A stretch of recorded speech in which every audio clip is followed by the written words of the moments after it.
for the condominium industry, especially in areas of surrounding Kampala, Mpigi, the rural areas and all that. He has very wonderful plans that he has.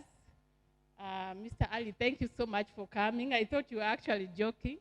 He actually bought the book on the spot, 50,000. I'm sorry I charged you more. So thank you so much for coming, Mr. Ali. Our guest of honor, Madame Kabunga, invited guests, ladies and gentlemen, good evening. My name is Apio Frankina, but of late my friends and clients call me Mama Condominium or Madame Condominium. When I was starting to create a buzz about this event, my friend Sonia is somewhere there doing ushering services, asked me, but Frankina, what are you planning on achieving with this whole thing? Why a seminar? Why are you writing a book on condominiums? And why am I doing all this? Why am I so passionate about condominiums? And the answer is 2,700,000. This is the housing deficit we have in this country. That is actually quite a very big number. Can you imagine living in Uganda and you don't have a comfortable place to stay? The condominium industry can single-handedly solve Uganda's housing problem. Apart from its affordability nature, with condominiums, one can build more than 100 housing units on a plot of land instead of building just one standalone home on that plot. What do I mean? If you have 100 by 100 piece of land, you can actually, instead of putting one house standalone for your family, you can actually build more than 100 flats, units on that plot of land.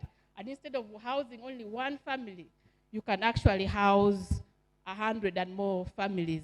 That is why it can single-handedly solve Uganda's housing problem. I joined the real estate industry a few years back, straight from the banking sector. And my new boss then, was a rather different kind of person. He was the kind of boss who gave you a task to do. I didn't expect you to ask him how to do it. He didn't want you to tell him you failed at the task. If he gave you a task, you found a way of delivering excellently. My friends at Fakro didn't know that. So, on this particular task, I needed help. I looked through the internet for help, but I couldn't get the answers I wanted.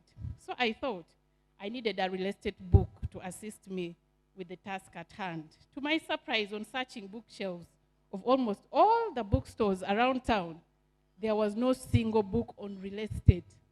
We have a huge housing deficit, but our bookstores don't have any single book on real estate.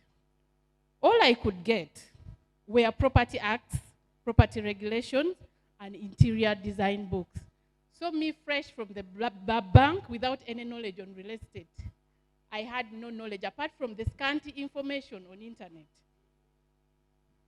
All in all, I had to find a way of delivering the work I had. I had been given to the best of my ability. But this whole experience got me thinking, why aren't we giving attention to this industry that has an immense potential of solving Uganda's housing problem? We should be having more people being called Madame Condominium or Tata Condominium, because this is actually an industry that can solve humanity problem. The title of my speech today is The Humanity in Real Estate. One thing I like about my boss, Mr. Hadri, seated right there at Fakrodin Properties. Mr. Hadri, I've learned so much from him. He is someone who takes you through practical. You learn. He doesn't just tell you, Frankina, handle this client, what. He tells you how to do it. And so I'm so grateful to you, Mr. Hadri. I've learned so much from you. And thank you so much for supporting me on this journey. Thank you so much. Most of the time, I come in at a time when there is a transition from construction to occupancy. I have to make sure people get their houses, they are comfortable in the houses they are living in, the people get their right units. You don't give someone's unit to someone else. And sometimes you enter a unit and probably the painter is tired, or I don't know what happened, but the unit is not well painted. And then you ask the contractor, this is not right. You need to repeat it. Then, of course, they are looking at costs and all that. They will say, they will play you around. But then normally I call Mr. Hadri. I'm like, Mr. Hadri, I cannot give this unit like this. It needs better work on it. So Mr. Hadri will ask you, what is the problem? You say the paint is not well done and all that. And then he will say, Frankina, if you're not happy with the unit, get it done. Do whatever it takes to make sure the client is happy. And he will ask you, is the client happy? So you have to make sure that the unit is as good as he wants it. So that is compassion. It is humanity. That is why I'm naming my speech today, the humanity in real estate. That property we are offering to someone else's mother, would we be comfortable with our own mother staying in them?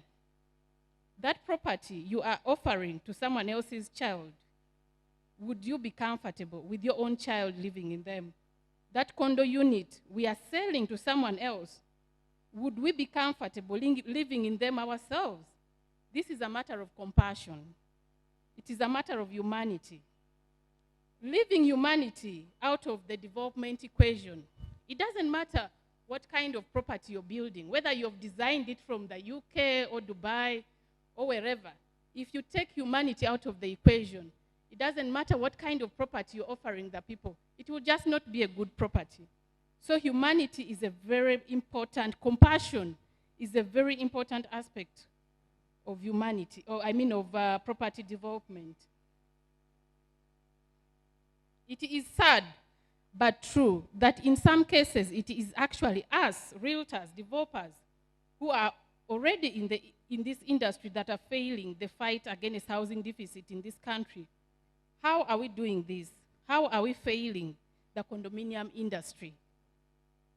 One, let me talk about how we are failing the condominium industry.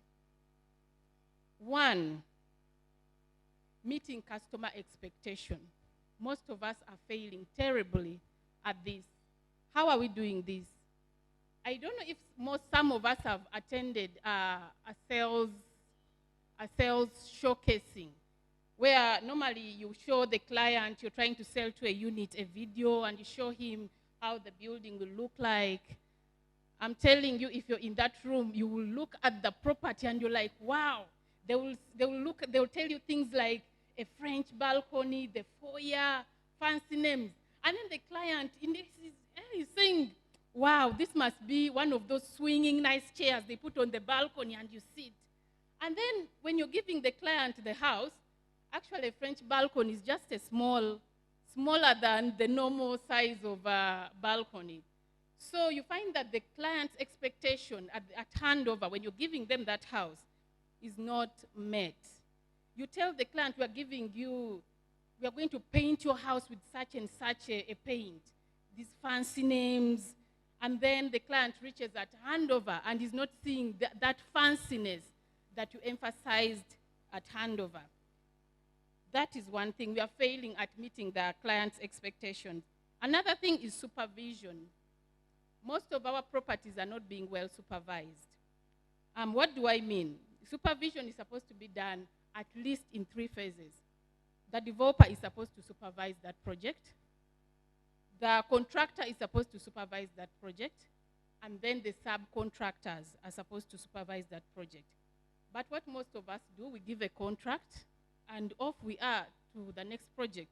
We don't care what is being done. Are the doors being done well? Is the tiling being done well?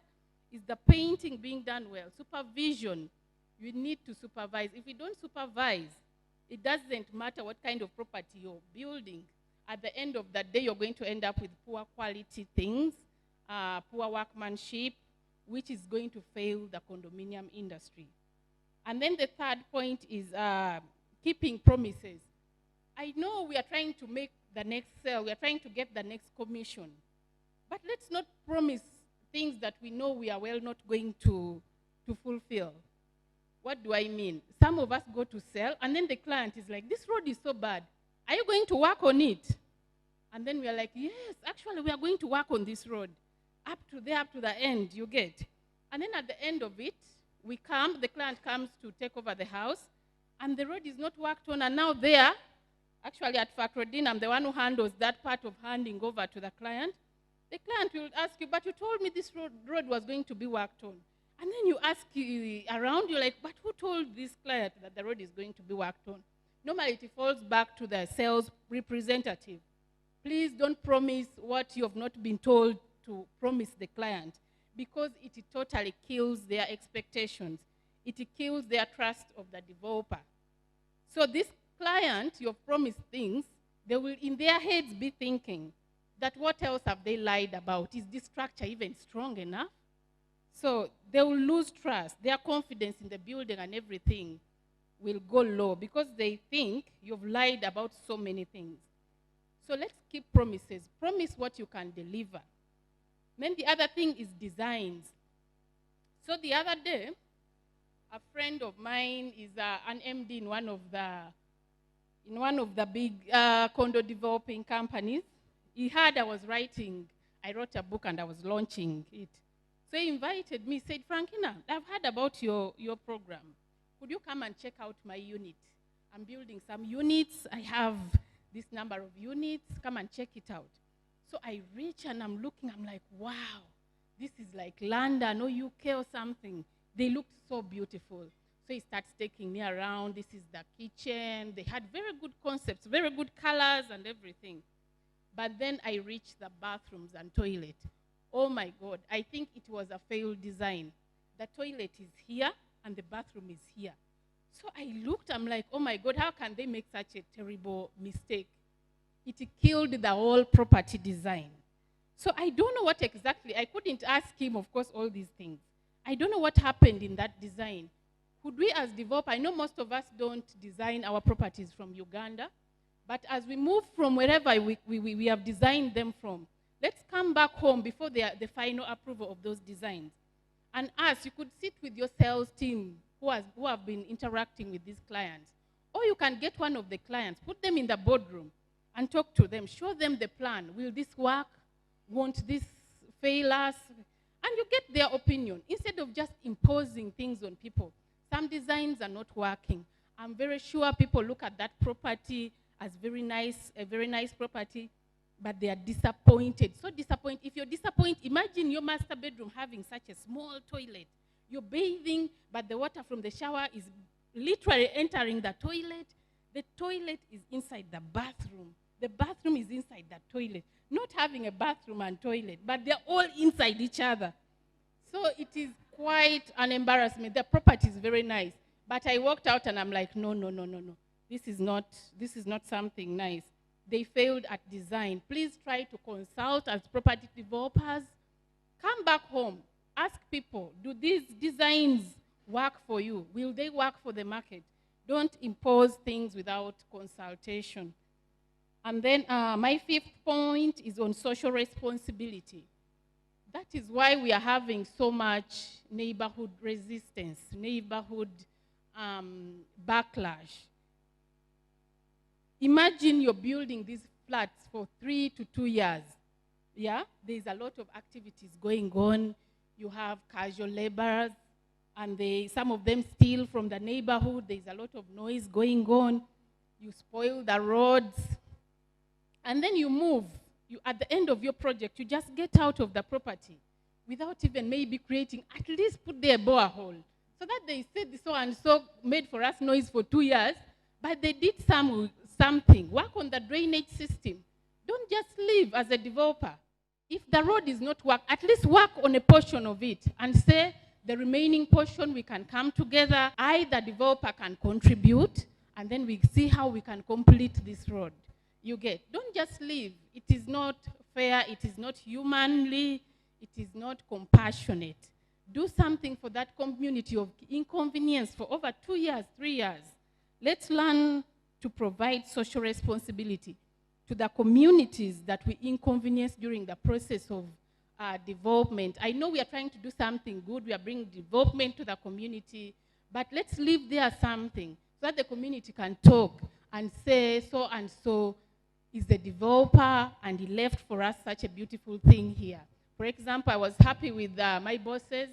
There was a drainage system in one of our in one of the neighborhoods in Nigeria where we were building condos, and they actually worked on the entire drainage system. So these days when it rains, those days when that drainage wasn't worked on, it would rain and people's houses would be filled with rainwater because the drainage system was so poor. But I'm so happy with my bosses from Pakrodin. They worked on that drainage. And now when it rains, when the rain falls, the water goes through very smoothly. People actually appreciate it. Thank you so much, Mr. Haydri and the top management of Pakrodin for doing that. Social responsibility, that was my point. Please, let's try to leave something in those communities that we inconvenience. Then the other point, I'm glad Viola hinted on this, defect liability period. I was talking to someone in condominium real estate, and I was surprised when they told me they have less than 1 year defect period for their clients. Less than 1 year defect period. Defect period means you're going to take care of defects that rise when you leave those properties. We all know that new buildings, some things you may not notice them until someone is staying in that house. So if you give a client less than 1 year defect period, I don't know how they handle it, but that is not enough time because I handle this period. You need more than 1 year, either 1 year or more than 1 year to do that defect period. So I'm urging developers to please improve on this. Let us not give clients less than 1 year defect period. Because most of like leakages, you may not notice them until maybe during the rainy season or after it has rained so much or for a long time. Then you will notice, oh, there is actually a leakage coming from this corner. So I'm actually urging developers to look into this. The defect period should not be less than 1 year. It is wrong. I do this and I don't even know how that developer does it. Then management. We are failing the condominium industry in the form of management. What do I mean? When we hand over this condo unit to owners, we are handing over to people. For us, we know them as developers, but these people don't know each other. They are total strangers to themselves. And then we come and just hand over and leave the property. We say we will come back and take care of the defect. And then we leave. This community, it doesn't matter how good it is, it will be disorganized. Let's endeavor to leave a good management system. Offer them, I'm offering you this management company that will help all of you get to know each other and all of you get organized and then start to manage yourselves. Offer them that kind of management service, an affordable management company, so that they can find a stepping stone. Because having a group of strangers, sometimes over 70 families you get, or over 50 strangers coming in one community, they don't know how they are going to pay for the security. Some of them are bosses, they are very rich people who are done for things, they don't know any cleaning company, they need someone to guide them. And then you just hand over the property and leave. It is very unfair. Let's learn to appoint. You offer them, even if the law tells us the owners have the right to choose their own management. Offer them. They can either take them up or not. That is, you've tried to help. But it's very necessary that the condominium developers offer these owners management services when they are leaving, because it's very important to get them organized. And then after sales services, this is my last point on how the developers or us who are the players in the real estate condominium industry are failing this industry and hence not helping the current rising housing deficit. My last point is on after sales services. We normally just aim at making the big sales and then we are off to the next project. And then some of us switch off, we stop picking that client's phone because you know you promised something you never delivered. So they call and then you don't pick, and then they call and then you don't pick.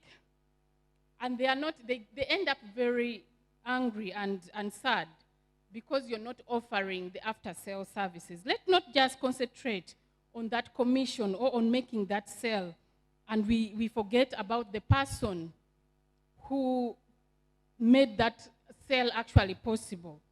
Let us not forget about the positive word of mouth. As we sell properties to people, to clients, let's know that the word of mouth is very important. No wonder we are investing so much on sales and marketing. We have a very huge housing deficit in this country. Our flats should be selling themselves. But because we don't have any positive word of mouth from our previous clients, we find ourselves investing so much in sales and marketing. These buildings would be marketing themselves if we had played our role in all these points that I've mentioned, which is satisfying the customer expectation, offering good supervision during construction, keeping our promises to the clients, offering working designs, building designs, giving our communities social responsibility act, handling the defects liability period with compassion, offering management services, and offering very good after-sale services. If we do pass on these points, I'm very sure that our buildings will sell themselves. We'll have positive word of mouth. One friend who is very satisfied will tell another person, oh, such and such a developer offers very good service. You can go and buy from them. We won't have to invest so much on sales and marketing. Our buildings would sell themselves. Nelson Mandela once said, everything looks impossible until someone makes it possible or a reality. It is possible to ensure that the properties we develop are safe for children, that the architectural designs we deliver are adequate for human occupation. Maya Angelou once commented, do the best you can until you know better. Then you know better, do better. We are learning. As we learn, let's improve from the mistakes we are getting. Let's do better. Let's correct these mistakes that we are experiencing, that the feedback our dissatisfied clients are giving us. Let's learn and improve these areas so that we can tackle these problems, build very good condos, and help in reducing the housing deficit in this country. I am so passionate about humanity. I think sometimes it's how God makes us. I can't see, I literally want to cry when I see someone suffering. That is why I come so vocally and talk about humanity in real estate. Because most of us are taking out compassion out of the reality. We just look at the next sale. It doesn't matter what we have offered to that client. That is not my problem. Let's bring back compassion into the real estate industry. As realtors, we can do better for this country. We can do better for humanity. Let's offer value for hard-earned money. Some of these people we are dissatisfying got huge loans from the bank and put in that property, which you're playing around with. Let's look at them as human beings. Let's look at these people that withdrew the last coin in their bank account to come and buy from you a condo. Are they happy? Are we doing the right thing? Or we are just aiming at selling and off we are to the next project, to whom it may concern? In our different capacities as realtors, as Ugandans, we can all play a role in this country with one goal in mind, solving the ever-rising housing deficit in this country. Let us not wait for this to become a disaster or a life threat like what we are having with climate change. For us to start taking action, we can begin now. Solving Uganda's housing deficit is possible, but it will take a little more effort from us who are already in this industry. This book is my contribution to this beautiful industry of condominiums. And I wish I had this book when I was joining the condominium industry. Probably I would have had a better relationship with my boss then. This book is simple in English. It will help so much for most of us to understand the condominium industry. People who are involving themselves in the condominium industry, people want to buy, people want to involve themselves in condominium management and all other aspects of condominiums. This book is very simply written to give you all the processes and procedures. Actually, it's a good addition to the Condominium Act and the Condominium Property Regulation book. If you have this and those two books, you will really understand the Ugandan condominium industry very well. And with those remarks, I would like to say thank you for listening and also recognize the presence of a few family members. My dad over there is a retired general in the army. So he's one of my biggest supporters. Normally, like when I was organizing this venue, I was like, the venue, the whole thing might take me about 4 million to organize, or 5 million. Normally, my dad, I don't know why he does it with me, but out of the 5 million, he will say, okay, I'll give you 1 million. You think he's going to give you the 5 million, but he'll give only 5 million, and he wants you to get the remaining balance. Thank you so much, Daddy, for always supporting my ideas. And then I would also like to recognize my husband over here, Mr. Kimara. He was very supportive. He actually gave me the first 3 million to publish this book. Thank you so much. And thank you so much to Madame Kabunga. Madame Kabunga is a very big lady in housing finance, but I'm so grateful to God that actually when I invited her to get involved in this, every time I walk into her office, she's like, Frankina, how did you think of this idea? I'm so proud of you. Thank you so much, Madame Kabunga, for your humility. Thank you so much. You inspire me. With all your powers and level, you lower yourself to me. Thank you so much. And above all, I would like to thank God. Without God, this wouldn't have been possible. And with those remarks, thank you so much for coming. Have a good evening.